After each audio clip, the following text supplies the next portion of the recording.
Iran যুক্তরাষ্ট্র চলমান উত্তেজনার মধ্যে আবারও কড়া ও বিতর্কিত মন্তব্য করেছেন মার্কিন প্রেসিডেন্ট ডোনাল্ড ট্রাম্প।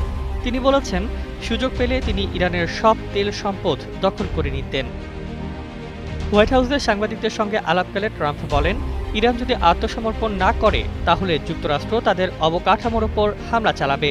তার ভাষায়, তাদের কোনো সেতু থাকবে না, কোনো বিদ্যুৎ কেন্দ্র থাকবে না, কিছুই থাকবে না। তবে একই সঙ্গে তিনি ইঙ্গিত দেন, যুক্তরাষ্ট্র এই সংঘাতে খুব বেশি দূর এগোতে চায় না। তার দাবি, এর চেয়েও বড় কৌশলগত বিষয় রয়েছে। ট্রাম্প আরও বলেন, ইরানের তেল সম্পদ তাদের কাছে থাকলেও তা কার্যত নিয়ন্ত্রণে আনা সম্ভব হলে যুক্তরাষ্ট্র বিপুল অর্থনৈতিক সুবিধা পেতে পারত। পাশাপাশি তিনি দাবি করেন, একই সঙ্গে ইরানের জনগণের দেখভাল করা সম্ভব হতো।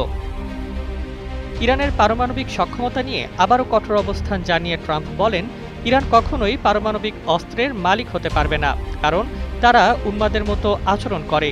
তিনি আরও দাবি করেন, চলমান হামলা থেমে গেলে ইরানের জনগণই সবচেয়ে অসন্তুষ্ট হবে।